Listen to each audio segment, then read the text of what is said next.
awek nang mas purnama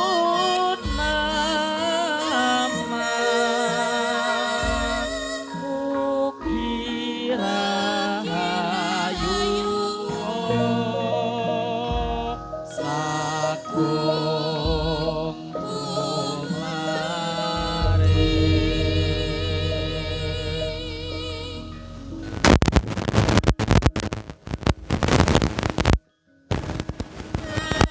Rahayu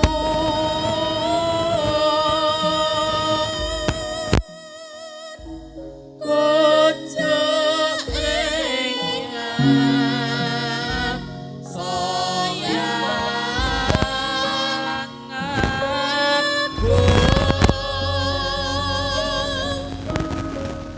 ring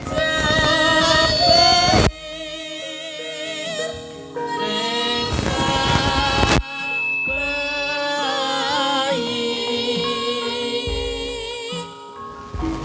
dadyo manungsa kang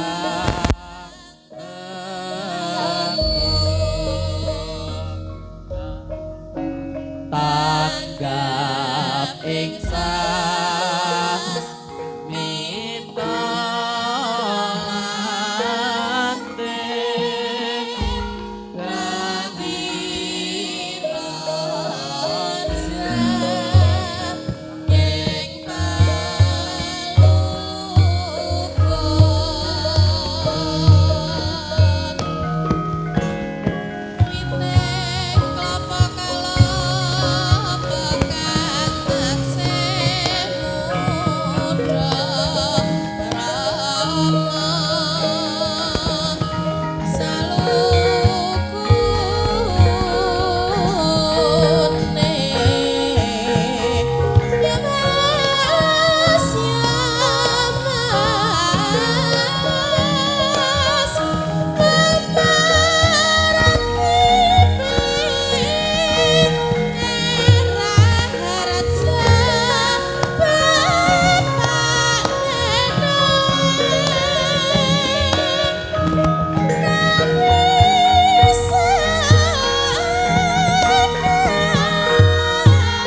Mening sesantine skala nirku malaning Pramudita sirna kang durbama sinaputing kaheningan dene tinarbuka ing kayun gulung narbuka wiwaraning carita sinungging luhur atur pralambita ginupit langening budaya luhur mrih dadya tepa palupi Sang Hyang Masuti teping dharma ing rek kabudayan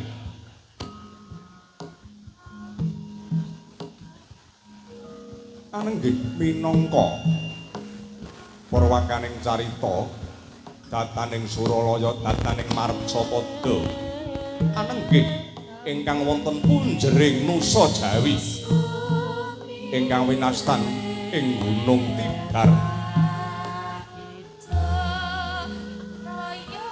dasar punjering Nusa Jawi mapan ana ing tengah-tengahing pulo kawis tinggal subur makmur senadyan tok tansih awujud wana bebundutan ewa semanten sampun kawis tinggal ing rek kawicaksananipun ingkang dipun ngendhanaken anenggih Sang Prabu Asmara Gaib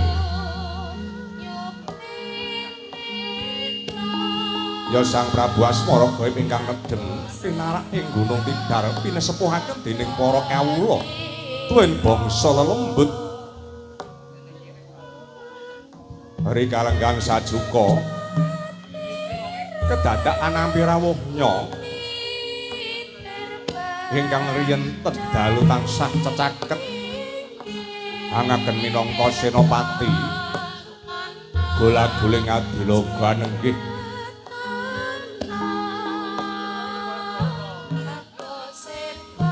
ingkang samya amengku ing tlatah Gunung Tidar Sang Gandharwa Sambikana tuwin Sang Temenggung Sambikala bupuh-bupuh griya mangarsa manembrama mangkana dawuhira ya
kasiliring samirana hombre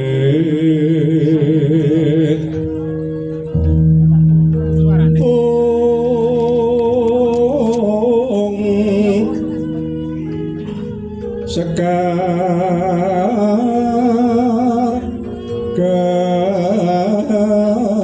kadung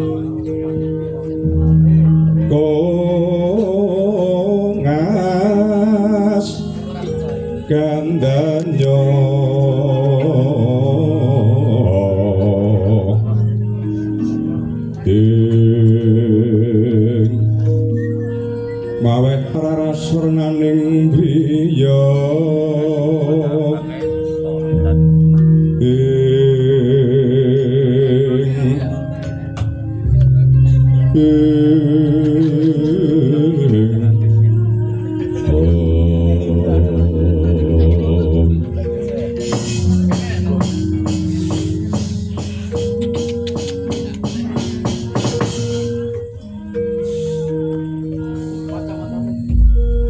yang suksmono adiluwih paywangana panjenenganing sun ora ana ukara ingkang patut ora ana ukara kang endah kejaba amung tansah endah ngaturake syukur ngarsa dalem Gusti Allah Subhanahu wa taala sampe kono lok-lok londun pandika kang kadhawuh Gusti kula Prabu Asmara Gaib muka kamunta kuwi kumbi kelawan kahanan peparinge Gusti ingkang akeh kaya mangkono mau yektine kabeh kanggo menungso nyatane Gusti nitahake menungso lan alam saisine iki ora luput sangka anasir patang perkara siji bumi loro geni telu angin sampe kono yen wonten dawuh bumi geni banyu lan angin iku minangka dadi sarana panguripaning menungso larekipun kados pundi Gusti kersanipun gamblang ken kula nyuwun dawuhna ngene Gusti paring marang titah wujuding bumi minangka dadi sarananing urip ya kanthi bumi ingkang dilenggahi diupakara dibudidaya ditanduri woing tetandur mau minangka dadi sarana panguripan. Oh ngaten. Iya. Senadyan to mengkono kala mangsa isih ana wong ingkang datan pitaya marang panguwasaning Gusti ketitik. Ana negara adidaya kuwi tau tate gawe piranti kaya tabung gedhe bareng digendhong diwenehi mesin sebab awit sangka lan tipe ingkang anggawe bisa mumbul ndedel nyang akasa munggah menyang rembulan kuwi kepengin bakal nyatakake kahanan ning nyatane apa bareng wis teka rembulan ning kono ora ana panguripan wis genah pitaya menta panguripan kuwi anane mung aning bumi. Oh ngaten Gusti. Iya sakwise bumi banjur lumantar dadi geni sarining geni minangka dadi sarana matenge rantengan yen wis mateng banjur didhahar sarine kanggo panguripan bisane mateng ora ana sarana kanthi dayaning sarining banyu iku mau dadi sarana panguripaning tumuwuh. Oh ngaten nggih mula ingkang kaya mengkono kala mangsa uga ana titah ingkang babar pisan tipis kapitayane marang pangeran ingkang nyipta bumi saisine sampe kono inggih Gusti inggih dening kang pungkasan angin sapa te menungsa sing ora butuhake angin kabeh seni-sering alam kabeh butuhane angin ya kewana ya wit-witana kabeh seni-seni butuhne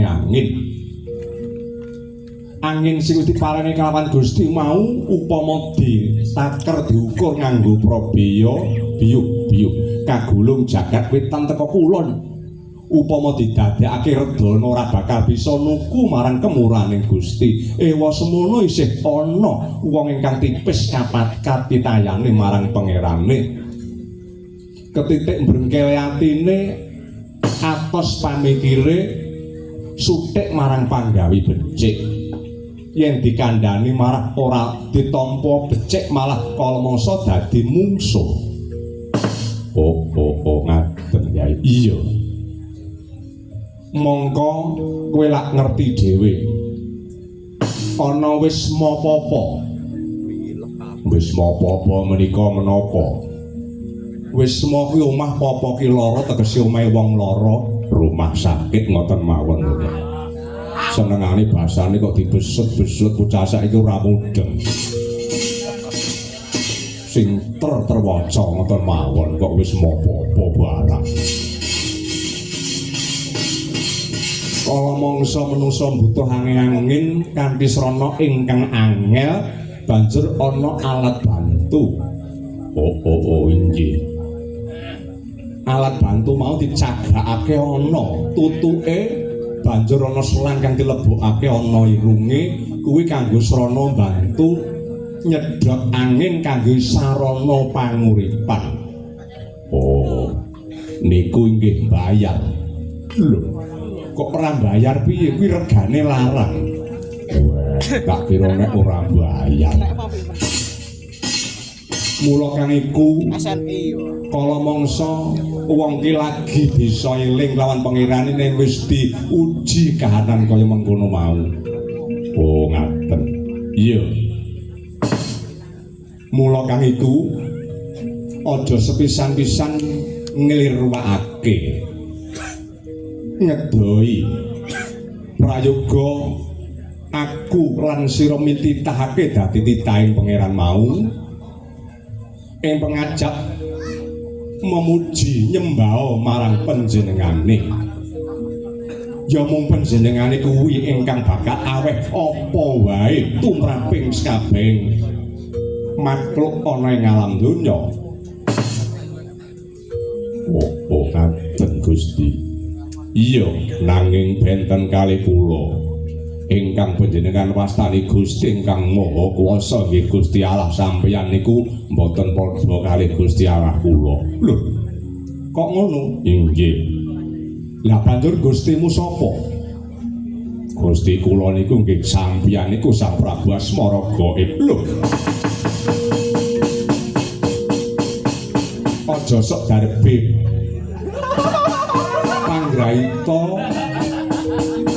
lan aja darbe pangucap ingkang kaya mangkono. Aku ki titah sakwantah isih kanggonan apes elek murka lan liya-liyane isih dedoyan marang dedaharan lan meminuman. Aja pisan-pisan kowe ngaku aku ki Gusti. Gusti kuwi Gusti ingkang Maha Kuwasa dudu aku mboten. Tumrape Gandharwa Sambegana Paduka menika Gusti kula. Lho, kanthi dasar apa kowe kok kandha kono? Nggih, nyatanipun wonten sakiwa tengenipun Gunung Tidar niki panjenengan ingkang mangreh para bangsa menungsa bangsa lelembut tuwin bangsaning Gandharwa sami sujud sumungkem mening ngarsa paduka ingkang jinuwun Gusti kula Prabu Asmara Gaib. Mila kanthi menika kula pidaya menawi Gusti kula nggih sampeyan niku lho.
suwun krana banget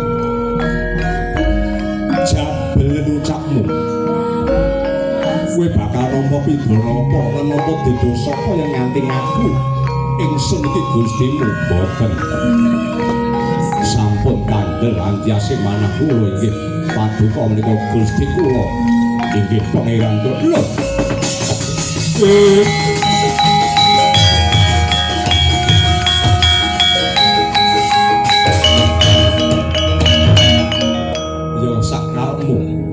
neng aku babar pisan pletik ing rasaku ora ngakoni sakabehing pangucapmu.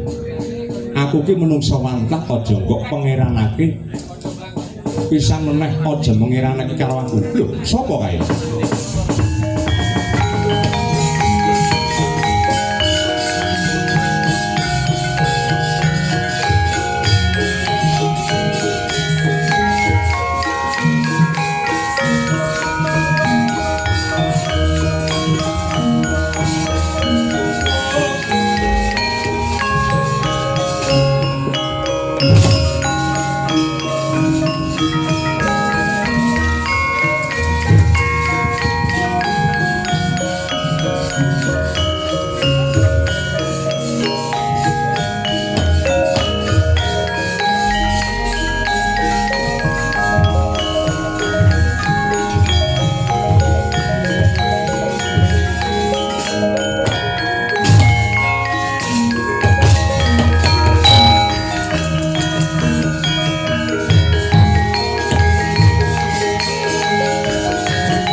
Assalamualaikum warahmatullahi wabarakatuh. Menika kok basa ingkang enggal tumrape kula. Baraca bitipun wangsulis pisan malih pisana. Assalamualaikum warahmatullahi wabarakatuh. Waalaikumsalam warahmatullahi wabarakatuh. Lajeng kula kedah mangsuli kados pundi? Nggih. Nuwun sewu nggih pisana. Kula uluk salam tumrapipun kapitayan kula menika yektosipun gadah dasar utawi tegesipun menapa ki? Tegesipun donga dinunga sak sampunipun pinanggih. Oh ngaten inggih nuwun sewu keparenga kula gladiwana sak sampunipun pinanggih inggih kula manggih rahayu panjenengan nggih manggih wilujeng inggih panjenengan menika saking pundi dalemipun sinten ingkang dados asmanipun lah kok nitik agemanipun kok beneh kelawan ageman cara mriki panjenengan damel iket sorban terus ragam cemeng-cemeng kados ngoten menika panjenengan menika sinten ki kula Gladiwana nggih milanipun ageman kula tawi rasukan kula mboten padha kalih panjenengan menika pancenipun adat kabudayan budaya ageman menika benten kalih ageman mriki nggih dipun tepangaken mawon kula menika yektosipun wingking saking negari tanah suci inggih saking negari ngarap mrika kula menika Baginda Usmanaji inggih Syekh Subakir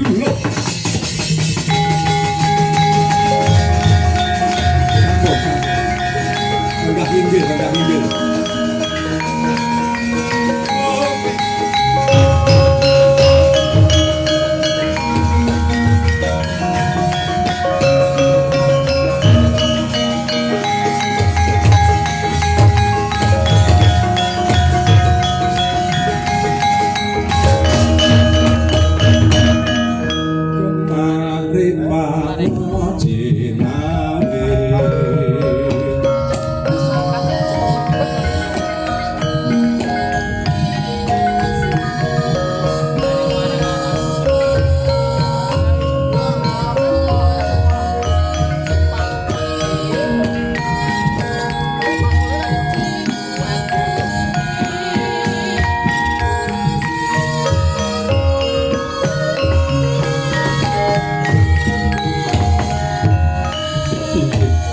ngaturaken kawilujengan sugeng rawuh wonten sudung kula ing Gunung Tibar mriki sangseh subakin nggih matur sembah nuwun menapa saestu paduka menika ingkang pinartan Sang Prabu Asmara Gaib inggih kula Sang Prabu Asmara Gaib yektosipun menika namung kekajenganipun para kawula tur senes kekajengan kula dipun ninggahaken dados ratu menika mboten karep kula piyambak malah kalebet bangsa lembut kewala inggih nyubya dhateng kula ketitik andhahan kula menika bangsanipun Gandharwa nggih elok sanget elok lajeng wonten pidamel pundi tebih saking negari ngarep ngantos dumugi wonten ing tengahing pulo Jawa mriki keparenga kula nyuwun dawuh nggih mangmireng nggih jinawi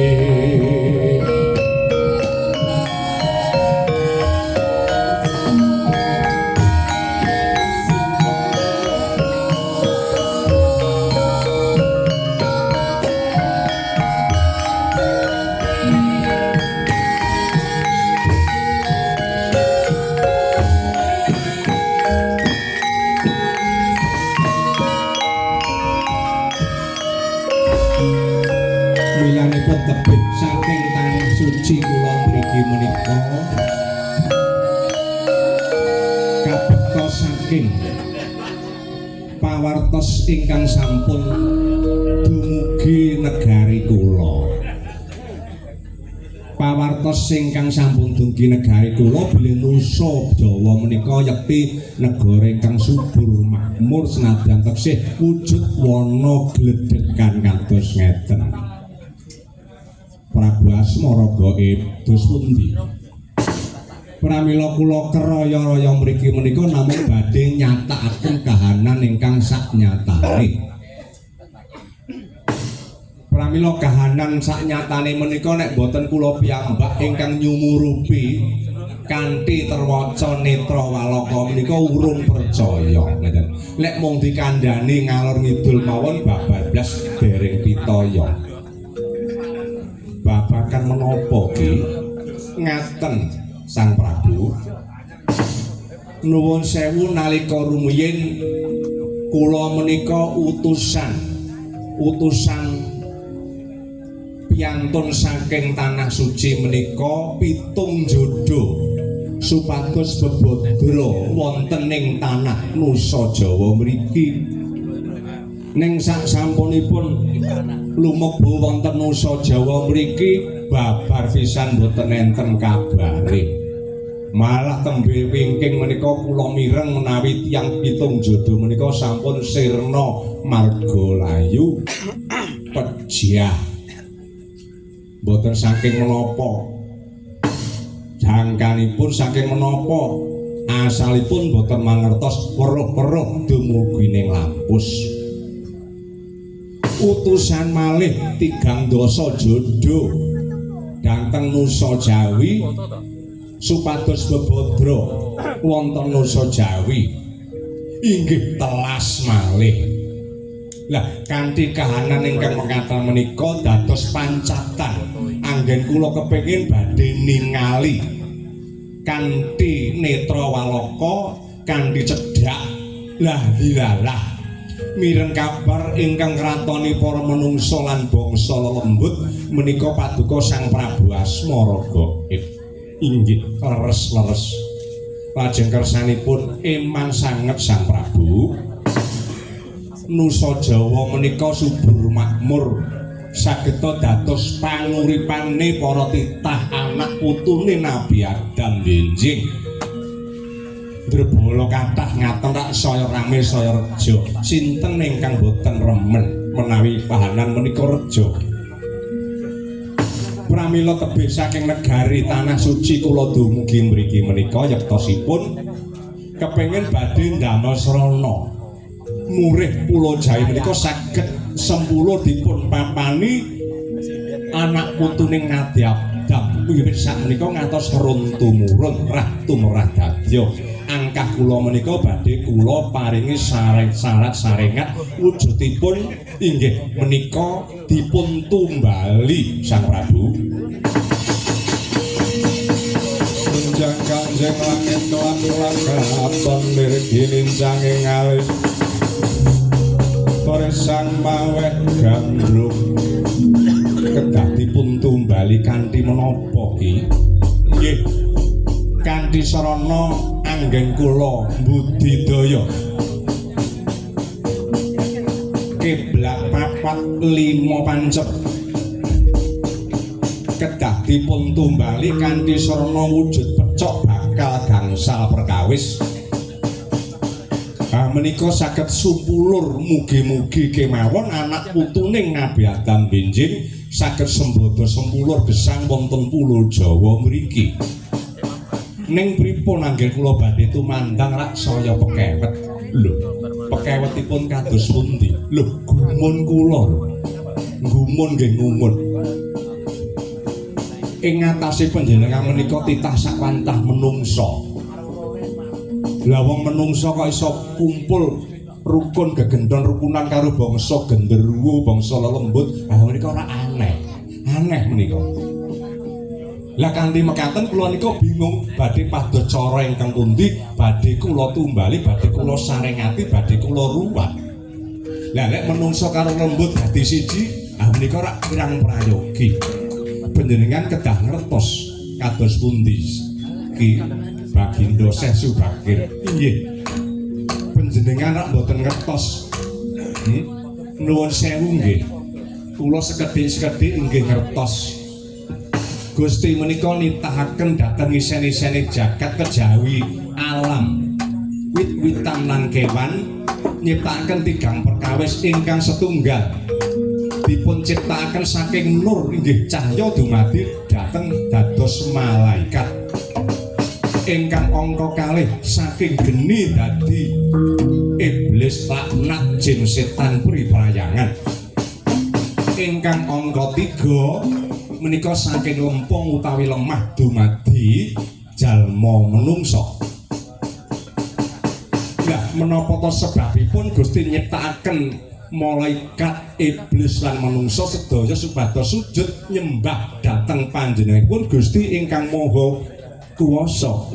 Ugi kudu sujud dhateng manungsa. Sebab manungsa menika titah ingkang sekelangkung sampurna. Lajeng kados pundi iki? Malaikat inggih sendika dawuh inggih sujud dhateng manungsa nyatanipun Nabi Adam mbah-mbahipun para manungsa inggih dipun sungkemi dening para malaikat. Lah sewalikipun jin setan priprayangan menika mboten purun sungkem kalih Gusti langkung-langkung bekti kalih manungsa. Piyambake jin setan priprayangan menika pancen ingkang gadhahi ati ingkang murka. Nalika semanten jin setan priprayangan menika nyuwun dhateng Gusti ingkang ngakarya jagat boten purun nyembah lan boten purun bekti. Nanging nyuwun gura-goda dhateng manungsa minangka dados balanipun. Nanging Gusti ugi ngudaneni jajilanat jin setan lan priprayangan mau dililani nggodha marang manungsa. Neng dinaas lan dinas jin setan priprayangan dan jajilanat besok ora kena munggah swarga dadi intipe neraka jahanam. Golek uripe awak manungsa. Lho ora cobi. Jenengan pikir. Kala mangsa angon lena nglimpe sampeyan. Sampun badhe dipun gethuk kalian tiang-tiang ingkang awujud Gandharwa menika tegesipun badhe ngendhih kawibawan Gunung Tidar badhe dipun saasik panggalipun.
sampeyan. Nggih, nggih, boten menapa-menapa. Matur nuwun Mas Teguh.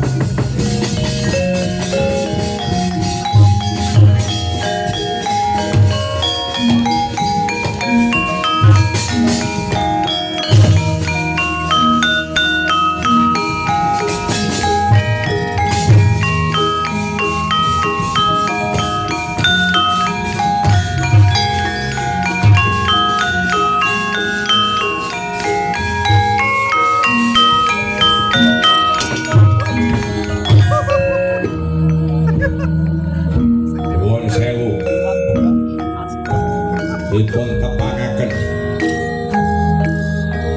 Nggih. Kula Bagindo Sumanaji nggih Syekh Subagir sampeyan sinten? Kepungke wae. Senopati Gandarwa Brigana. Sambigana.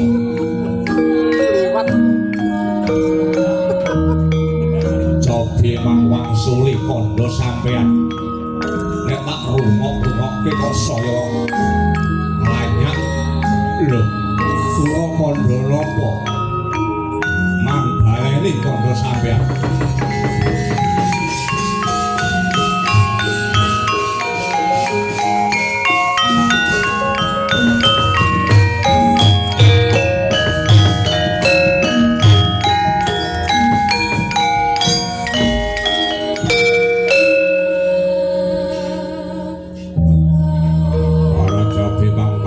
kondo sampean. Nggih. Anggen kula matur ngersane Sang Prabu Asmara gaib kala wau yektosipun kula badhe numbali tanah Jawa supaya saged dados sarana panguripan para anak putune Nabi Adam ing tembe wingkingipun. Perkara sampean arep numbali, perkara arep njerengat, arep ngruwat, kula ora dadi perkara. Neng sing dadi perkara siji sing mandhela ngrasa kula. Babagan napa niku? Sampeyan teka kene nggawa racun. Lho. Racun napa? Nggawa upas. Lho, kula niki dudu bangsaning kewan galak kok upas. Dipadake ula apa? Si kula karepke uni sampeyan niku. Sampeyan rumangsa serik ngerti yen Gandarwa karo menungsa dadi siji rerukunan ana Gunung Tidal. Lah wong sing nglakoni wae kepenak rerukunan gelak kok banjur kowe gelo rasamu. Lah kok kowe ora cocok karepmu. Mula kang iku aku ora trima rembugmu ingkang kowe mengkono mau. Ngenani marang rasaku mergo aku ki bangsaning Gandarwa. Oh, niku ingkang sampean karepake. Iya. Ya. Mula kang iku aku ora trima. Lho, ora trima piye?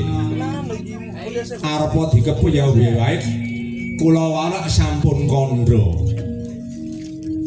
Ing ngatasé titahe Gusti sing ora gelem sujud lawan pangeran, sing ora gelem bekti kelawan manungsa kuwi ya mung jajilanat bangsaning Gendruwo lan Gandarwa kaya sampeyan niku. Mongko wis dinas bangsa niku besok bakal dadi sening-sening neraka. Ngeten. Sampan ngaku-ngaku asmara gaib sampan unggahke, sampan ratu-ratu, sampan dadine Gusti-gusti niku rak mung akal bulus sampeyan. Lho, akal bulus piye? Lho. Akal bulus sampeyan niku sampan aling-alingi kanthi srana ngrerepa ngendak-ngendak lan ngendhek rasane. Lirik ngeten. Wong Jawa niku apese yen digunggung utawa dilembono. Mongko pangalembana niku rena loro. Siji pangalembana sing tulus, ingkang angka loro pangalembana sing jelomprongke. Niki sajake sampean ngangge rumus niki sampean. Wong Jawa anggere dipangku dilembono, lah mesti lena lan teko apese. Okeh critane, okeh contone. Contone napa? Contone nalika ana cerita ludruk sakerah. Wis tau ndelok porong lur. Leh mun ndelok ning endi? Niku ceritane padha karo cerita sampeyan. Pengajap sambat sakerah niku wong sekti mandraguna. Sekti Mahambara. Ning dheweke senengane tayub. Nalika semana londo nganake tayub. Monggo sakerah kuwi ketimbang sampur sing keri dhewe.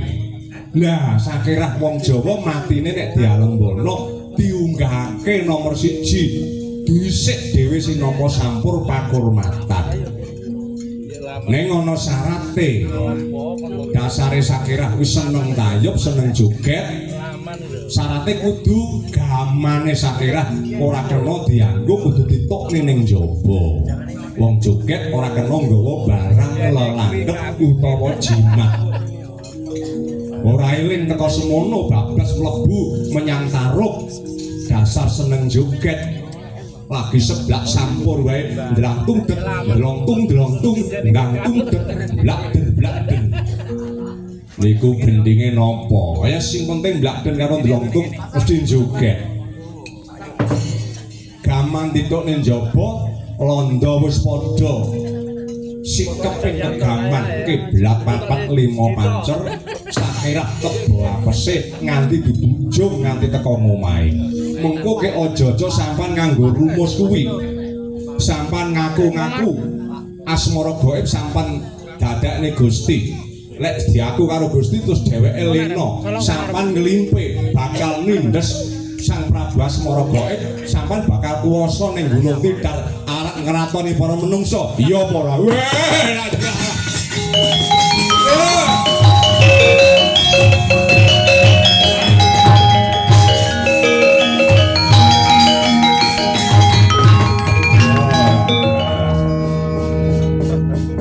Dede ngaling-aling ora colok obol ora colok lintang colok srengenge lara apa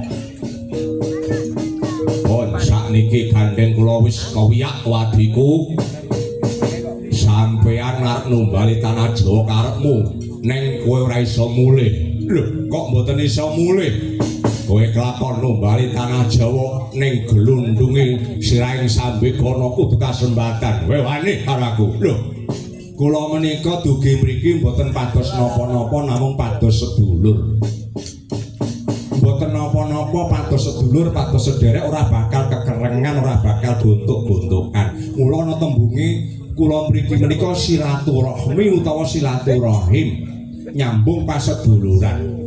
Kuwi tembung apa kuwi? Silaturahmi. Silah kuwi nyambung, rahmi iki rahim utawa kandungan. Ing antarane siji lan sijine padha-padha kaya sajroning sak kandungan, sak kandutan, mula anane mung tresna kelawan tresna. Kala mangsa sedulur ya dadi wong liya dadi sedulur. Wis ora gagak cerita sing mayawara wektune winates. Lek njaluk cerita sing komplit ana dhewe wektune. Iki wujuding Sambegana. Iso madhane kasudebyanku tutukna nggonmu sangkrit ning tanah Jawa kowe.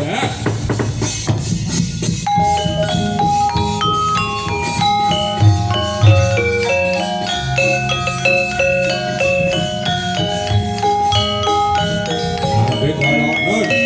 Rewang-rewang ana nggih.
aku kuwi kepengin mbabarake kawruh ingkang becik.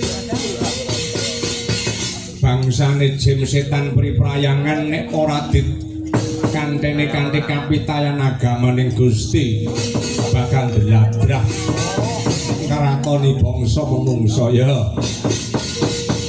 Aku ora bakal mumusuhan karo kowe arep kowe ngetokne gelap nganti kuntal keprapal adoh sangka ing ngareng-ngareng ing gunung Tidak lho.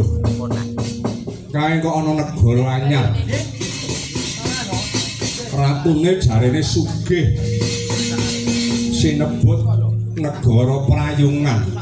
Apa sing dikondhangake ratu sugih ora tau sedekahke apa ya kae tak cedhekane.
Yayi Patih Sarayita. Nggih, nuwun pun timbangan ngadhawuh Sang Prabu Tisna Mantri.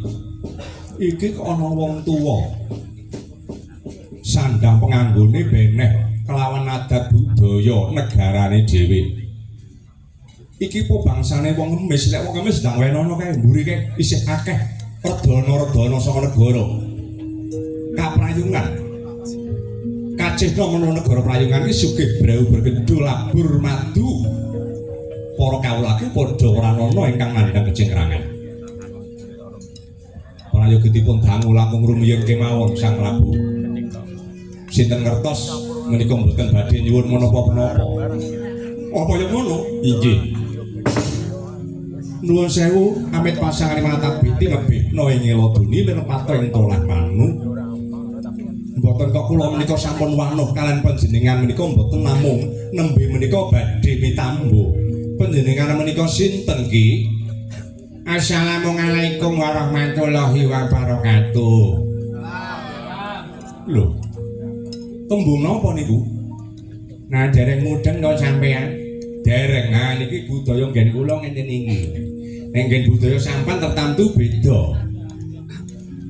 Menika tembung menapa? Donga dinonga sak sampunipun pepanggihan. Terus sarana salaman epek-epek karo epek-epek. Lho niku regane larang. Mulanipun tiyang ingkang ngluhuraken dhateng kabudayan, ngluhuraken dhateng kautaman tata susila anggah ungguh panggih sinten mekewala mesti salaman. niku. Regane larang niku. Paribasan dituku 10 yuta ini mboten oleh. Lho sebabe kok awis timen nggih. Sampeyan ngerti tau tumon wong satru kok salaman? Ora ngerti ora tumon. Diweno dhuwit 10 yuta ki ora gelem salaman wong satru. Wong cethuke mlengas kok. Nggih napa nggih? Nek nggih kula ngoten niku lek mriki mboten enten, mriki wong apik kabeh. Nuwun sewu sampeyan menika sinten? Menawi mriki menika badhe nyuwun sumbangan negari kula menika sugih, bener-bener monggo badhe kula enggal kula aturi. Nggih. Matur nuwun nek panjenengan badhe paring redana dhateng kula namung dipun tepangaken panjenengan menika Sang Prabu Teja Mantri menika adi kula Retyana Patih Sarayita. Panjenengan kula menika wingking saking tanah suci kula pun Bagindo Usmanaji nggih Syekh Subagir. Tebih saking mrika nggih.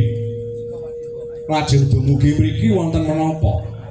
Kula menika mung badhe semerep kawontenan saking cedhek kemawon napa saestu negari Prayungan menika sugih ratune Brau Blegedhu. Nggih, pun kondang dugi pundi-pundi. Kula menika duk samladuk donya kula sundul langit. Paribasane jagat badhe kula tuku menika kasembadan. Awit saking kathahing perdana kula. Emanipun bojo kula nggih namung setunggal. Mung siji nggih. Awit kula menika ajrih dhateng tiyang setri. Mengke kek siji ning kene, siji ning kono, siji ning kono neh. Boten. Boten. Nggih, matur nuwun. Kula mriki menika mboten badhe nyuwun napa-napa, mboten badhe nyuwun sumbangan ngoten. Kula ki namung ngelikke dhateng sampeyan. Ngelikke bab napa? Kula mboten lali. Nggih, mboten lali nggih monggo namung miturut kapitayan ingkang sampun kula rasuk menika kalebet ngilmune pangeran ingkang sampun dipun tindakaken dening para titahipun. Tiang sugih nek kados sampeyan niku paribasanipun boten tahu sedekah, boten tahu zakat, boten tahu napa-napa tegesipun sugihipun sampeyan mung sugih kanggo sugihmu dhewe. Mongko zakat menika sampun dipun pirang kalih setunggal zakat fitrah. Nika wong mlarat kaya apa mesti bisa asok zakat fitrah paling akeh ya mung 3 kilo beras. Nah, ingkang baku menika zakat bondo wuduting zakat emal. Zakat emal menika nuwun sewu saupami sampeyan menika panen jagung kok 13 ton, lah sing 1 ton menika kanggo utawa duweke fakir miskin ngoten. Mesti eman. Lah niku kudu disedekahne karo fakir miskin mergo kuwi duweke fakir miskin. Mongko donya sampeyan sakmon kathahipun menika ingkang sak perangan menika kanggungane wong fakir miskin. Nek sampeyan ngoten niku mboten nate zakat emal, mboten nate zakat fitrah, ora sedekah, ora apa-apa, tegese sampeyan iki kolu gaglak bandange fakir miskin. Wah, parah. Maksud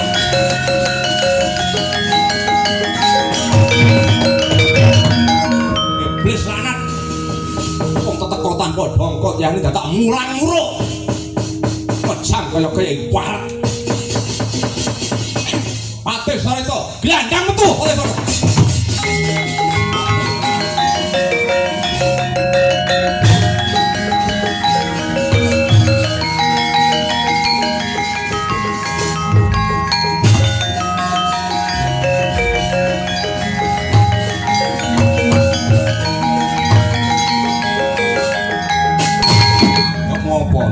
mati dening aku minong nias karo Gusti Prabu Teja Mantri tinggal aku monggo nek badhe jemparani monggo ning kula dugi mriki mboten badhe golek mungsuh kula dugi niku ngelekke wong sing lali benerke wong sing lagi lumput kok biar kowe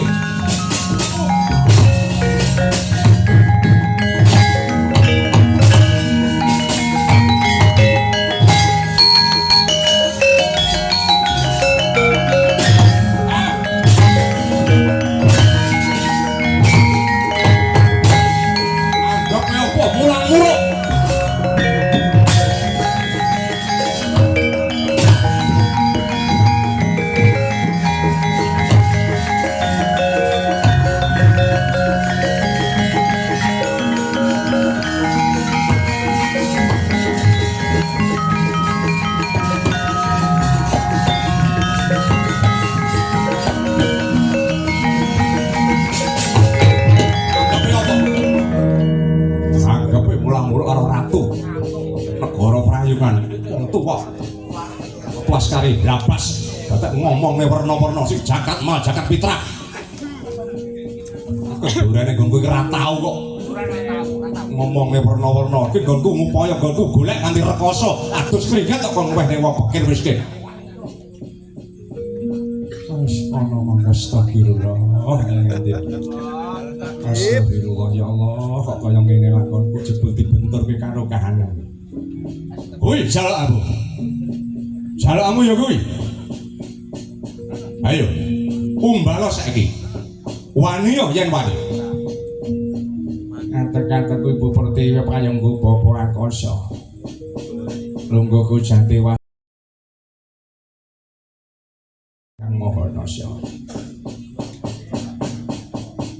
Allahu la ilaha illa huwal hayyul qayyum la ta'khudhuhu sinatun wa la nawm lahu ma fis samawati wa ma fil ardi wa ya'lamu yashhadu bi idnihi ya'lamu ma baina aydihim wa ma khalfahum wa la yuhituna bi shay'in illa bima syaa wa syaa kursiyyus samawati wal ardi wa la yakhudhu hifdhuhuma wa huwa al-'aliyyul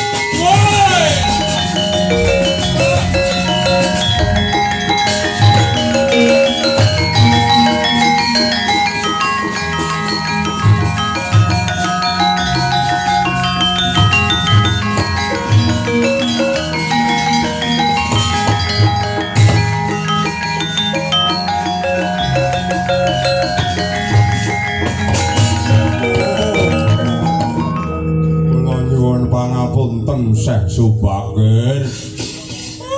Nyuwun pangapunten Kanjeng Syekh. Syekh Subenggal Subagir. Langkung kula sampan sabda kanthi mantra sakti ical langgeng kula dados ratu. Pados nonton kahanan kula. Kanthi Jamantri kanggo topeng. Tutuke kon jebor kono, jebor cangkemmu kuwi apa? Wong ku yo ngene wong kok ngomong, wong sing sombong ku yo ngene iki. Dadine yo ngene iki. Mula yo aja ditiru karo anak putu. Lek ngomong ku sing penting wae ora dadak kok kuwi rasan-rasan kok kuwi ngono-ngono. Kok ngakhirat jeber kok ngene lambene. Oh alah. Syekh Subagir kula nyuwun dipun ruwat malih. Aku dudu dalang ruwat lan urung wayahe ngruwat. Isih ngenteni anakku sing keri dhewe yen wis dadi manten. Ora tunjung napa lek sik dangu. Monggo niki wae mung didhawuhi karo pini sepondang mantu apa nambah meneh lho. Semoga sak ruwate ngaten iki nggih matur wonten lebet wae. Sing godhae unek-unek kalih kula kados balune kula kedah dipun miwiti langkung mulya lha judhek lho niku monggo ngruwat kuwi kudu leren njaba lan jerone ora mung syukur gatoloco lan wani abot sesanggane kudu wis mungkur saliring rek yo yen kowe njaluk wis tak apura sekabeh dosamu ning kowe saiki wis kinobrak kersane Gusti kowe dadi pamomong pangiwa gandeng ucapmu mang gawe serike wong akeh wekasan sing kok seriki mangati legok-legok legane ana rejane zaman besok kowe tak jenengne Kyai Togok oh kula Kyai Togok dene wong sing dijak bicara ora leren-leren bisa bilung-lungan rasane lan atine musak masih Saraita besok ana rejaning jaman kowe tak jenengake Bilung Saraita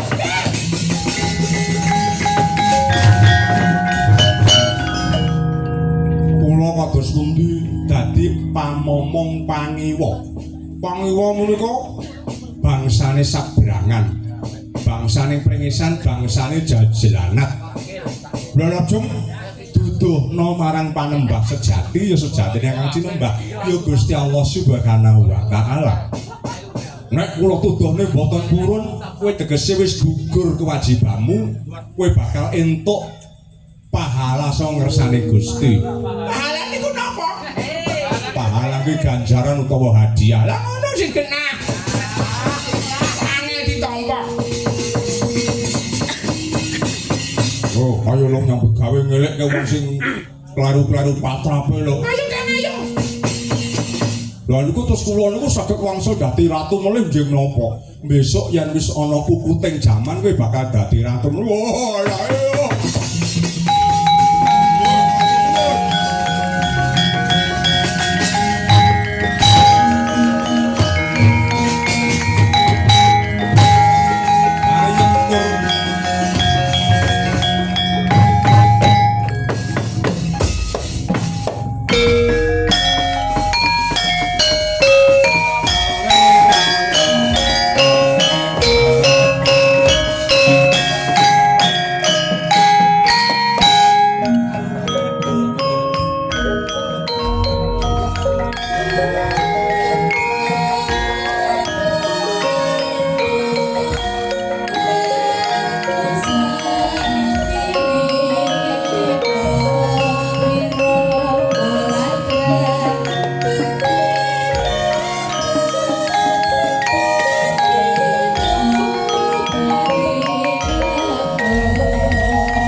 Kasembadan sowan minangkani dawuhipun Mbah Nyami sak kulawarga. Ya mak hajate tansah kurang uga iki mengko diterusake Marwakala. Mumpung iki ana ing sasi sura ya ana miras pantes tirakatan memuji memuja ngagungake asmane Gusti. Ngono ya mak. Mula ana tetembangan aja turu sore kake ana dewa ngangklang jagat nyangking bokor kencanane. Oh ngono kae. Dadi wong iki digedhekke rasa prihatin lan tirakate perlune dimen cedhek lawan pangerane. Oh ngono ya Mak. Dadi nggonmu ngabekti lumantar agama sing kok rasuk kuwi aja mung lambe. Nek ya kudu ditindakake sakjroning tumindak. Ditindakake sakjroning tumindak dibarengi kelawan ati ingkang bening. Aja kok terus ora ana bedane lehmu ngibadah khusuk ning lehmu gawe dosa ya saya mempeng. Lehmu rasan-rasan saya dadi. Lah kuwi ora nek pumanjane babar pisan. Ngono kuwi kena diarani durung menek. Ngono. Mula pancen ya angel kok nok yen dimirasa kanthi jero dadi menungsa kuwi angel ewuh kaya ing pambudi ngene luput ngene salah ngono ya salah anane mung sarwa rewel ning kanthi rewel ingkang kang Gusti duwe patutan siji ya iku agama kanggo ageman utawa klambi sandangane urip lah wong lek ra nggo sandangan lho coba udah turun dalan. Nek diguyu wong to. Iyalah iya. Kuwi beda karo kewan. Nek kewan kok mesti nganggo klambi malah lucu. Ngono ya, Mak. Iya kudu iso bedak lan bedake milah lan milihake. Ngono. Mula dititahake dadi manungsa ingkang mengene pancen sarwa salah. Mula isine sekabehing titah kudu tansah manembah marang panjenengane cedhek kelawan pangerane kanthi srana atine ingkang suci menep ora kena kepiye-kepiye kudu ngempet marang samubarang kalir Syaratnya kudu sabar. Upama kowe lagi nesu karo bojomu, ya kudu sabar. Sabar dipeper, aja nganti muntah. Kowe bakal lulus insyaallah tenan. Dadi wong sing suci tenan. Waduli karo kanca kancamu upamane ngene aja kok tampa jero.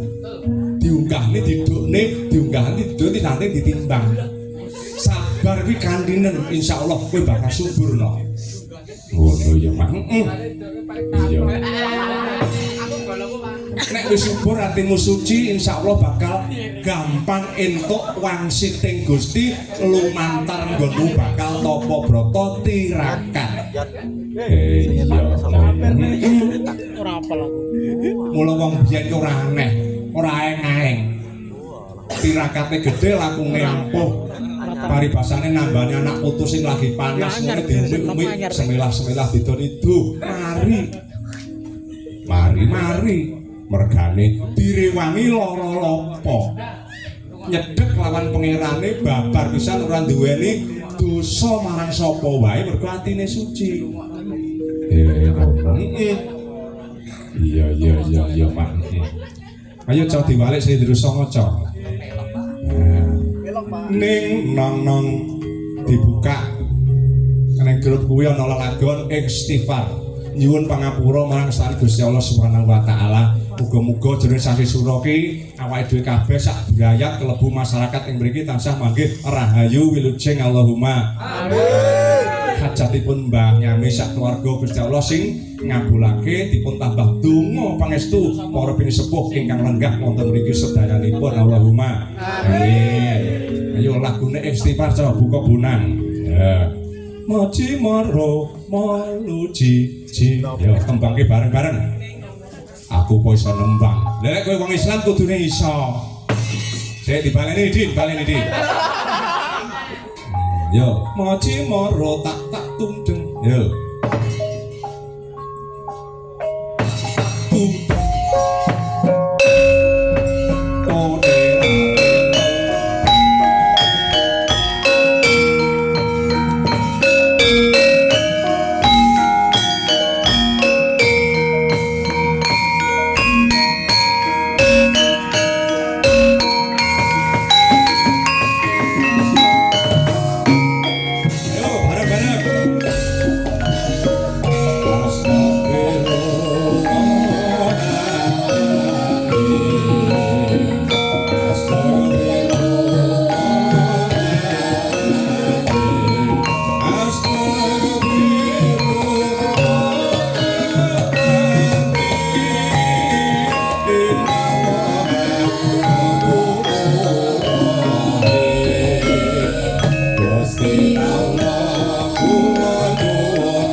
Sayyidina Muhammad. Alhamdulillah no. Iki mengko dibacotke Syekh Subakir bakal ngruwat mancing dadi dalang kandha buwana. Heeh. Sadurunge ya awake dhewe asup panglipur dhisik. Iya alhamdulillah. Minangkane pamundhute Ibu Nyami ya. Iki awake dhewe sowan ringkes. Ngono. Jelimen. Iki tembunge sing ngetren jelimen, iki ringkes. Iki cara mbiyen yang ngene iki nek wayangan iki rawene ora ilok. Wis ngene iki termasuk mewah. Mbiyen ki yoga pintu sing loro ki godakan karo kirik ning jaba. Mong kare 5. Sindene siji sendene kendang kono uwik karo sing kendang. Ning saiki wis ora ana jaman kemajuan dipilah karo dipilih. Dipilih papane adoh karo wong lanang mergo ya jeneng piye to lenga karo banyu ki lek awak kek murup. Ibaratnya wong lanang karo wadon lek kumpul ya arep gesak-gesekane wong lek gabah kek gesekan iso dadi beras lek wong gesekan terus piye cara coba. Ya, mula ya sebenarnya nang kono kejaba kanggo pepastren kanggo sesawangan iki uga bakal ngaturake tembang lan panglipur ya no. Iya. Alhamdulillah iki mau diparingi rambu-rambu tegese paring dawuh lampu ijo. Piye adate ke jam 4 utawa jam setengah 4 rampung iki mau wis diparingi dawuh jam 11 kunjo sithik rampung sak ngruwate. Alhamdulillah kula nggih ngoten mawon. Benjing sak jam nggih mboten napa-napa. Nek sak jam ki terus entuk apa to no jenenge awake dhewe mrene iki ora golek apa-apa, silaturahmi nyambung marang paseduluran ora coba. Ngono. Arep golek apa ora coba awake dhewe ora butuh apa-apa. Ora coba anak mbarep ya wis mentas, anak loro wis mentas. Mung karek siji iki ya wis mentas karek judune sing urung teko ora coba. Wis aku wis ora butuh duit, wis ora butuh. Butuhku mung sedulur. Ya mung kala mangsa ki upama ditimbali aku ya ora tau to biyen kok ngarani semene kan ya ora tau to, Cok. Diparingi sithik ya tak tampa lek diparingi akeh aku ya meneng ae. Salah, aja werna-werna nggone sedulur kok. Nek duit ki dudu ukuran. Ukurane rasa-rasa panrima semeleng rasa no. Ngono. Awet to dadi sedulur. Duit ki sepiro wae mesti kurang. Ku jeneng manusa ki menus-menus ora krasa. Piro wae kurang. Ngono. Luwih-luwih ki sasi surana ngiras pantes tirakatan. Tak prayogake dening para pengrawit barang ki kala mangsa ya tirakatana sedekahana gaweanmu. Oh, aja mung mburu dhuwit. Lah yo takoki piye? Upamane sewengi iki lek nabuh ki upamane 100 upamane lho. Sing 3% iki kanggo pikir miskin, kanggo dana sosial. Dadi ki sah rezekimu sembulur barokah ngono. Dilumpukne ning kotak amal iki kanggo sedekah sosial. Sapa sing butuhke entuk. Luwih-luwih sasi surana niku upama kanggo yatiman wah ampuh tenan aja. Nek ngono ki engko dipotong 3% ya nak. Dilumpukne. Ya aku mau mrayogake.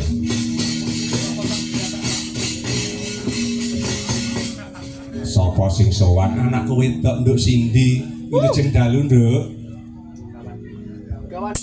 Jeng dalu. Assalamualaikum Cahayu. Waalaikumsalam warahmatullahi wabarakatuh. Alhamdulillah derek tepang wonten ing Simbar Karangpatan mriki nggih no. Nggih, niki marak surat dalemipun sinten? Mbah Nyami. Mbah Nyami. Nggih semanuwun nggih sampun nimbali kula. Mumpung nembe pinanggih menika keparenga paring panglipur miras pantes pitepungan lan dana swantena. Ngaten. Ora amprih genahe amprih tetehe. Wong sapa ngerti kok lek liya dina sing mbetahaken. Panjenengan ki alamate ngendi to, Mbak? Kula Karanglo Kidul Jambo. Karanglo Kidul Jambo. Nggih. Statusnya jomblo. Jomblo. Aduh. Nggih cocok nek ngono kanca mburi kabeh jomblo. Oh ngaten, jomblo sedanten. Jomblo kabeh. Itu kurang terus sih mbahmu. Badhe paring menapa panglipur menapa? J niki kula nyuwun langgam ngimpi. Langgam ngimpi. Napa to sebabe wong ngimpi ge? Lah duka. Ya, Niki dalah. bareng dilemok ngimpi niku pripun? Wong ngimpi apa kok jane wong turu kok ngimpi ge? Lah J, napa jane? Lah kuwi kok ibu pangeran lumantar ngimpi mergo awan sok ketemu. Dadi pangeran. Heeh. Nek mboten ketemu gek diimpeni pripun? Lah kuwi lah beda. Lek ora ketemu terus diimpeni. J. Lah impenmu tembus kok ora karo sing kok impekne. Lah ngono ngene kewalian. Sing sama ya, Nok. J. Nah, menika Mas Jaryanto, menika rencang kula Mas Jaryanto. Pundi? Jabenya naturi Mas Jaryanto. Mas Yaryanto pundi? Lho Mbak, kula. Oh J. Yo nika Jan sewantene niku ketawise kok suwahe to. wah, mboten namung sae, napa-napanipun Saged. oh tenan. Pokoke samubarane sae. Tapi jenengan bawa riyen, mungkin nek mireng swanten panjenengan wah tenan wong Mas Jaryanto ki piyayi budaya kok. Kok ora jenak lenggah mesti eker wae arep kepengin. Yo, tahun-tahun ning Semarandana. Ngambara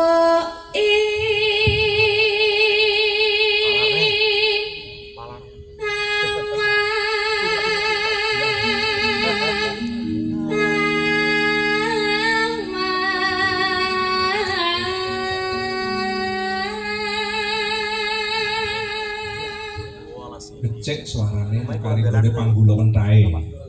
Gone sinau.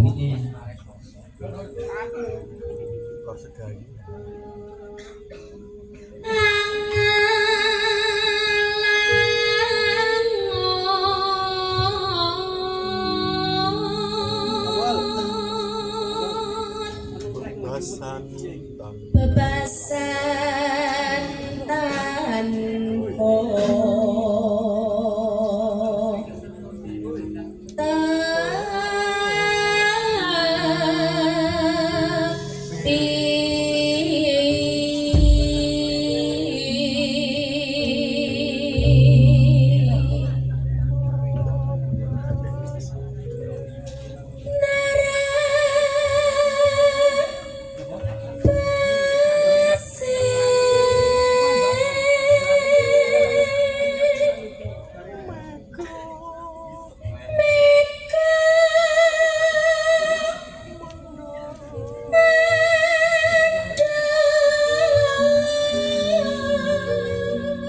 Jujur wae no. J, pripun? Upama kan kena bali.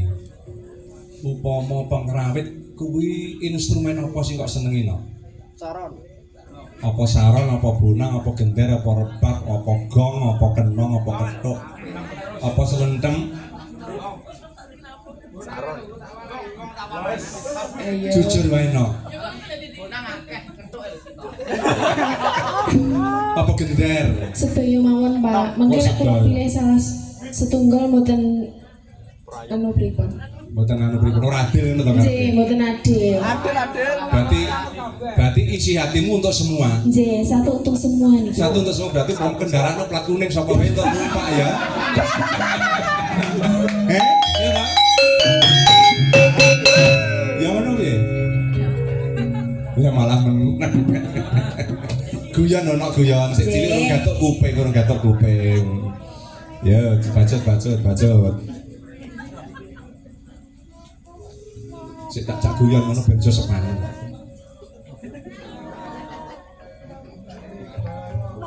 Miber ngidari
nadane iso pas tenan. Nggih ngapunten nggih niki nderek ajar pepedangan. Ajar apa kono kok ajar. Kurang ajar. Njaluk diajari po. Yen ngono kowe kurang ajar. Ora sah anu jumeneng lengkah kok kono wis para pamirsa wis ana kok wis pirsa kali panjenengan. Jan sik utuh bayuh. Napa nih? Samubarange. Tuh. Ya ini sebagian sing pecah. Lho deren to, Pak. Yo, Sripat.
Parang dono swantene nduk jan iso ndudut rasa tenan dasare isih senggel tur yo nggilut marang kabudayan ora isin ora bakal mundur saka geguntur ora mendo saka pangino nek nyatane apa-apa gawean ki nek ditekuni bakal iso nekakake rejeki ingkang barokah ya nduk ya tak dongake muga-muga sempulur.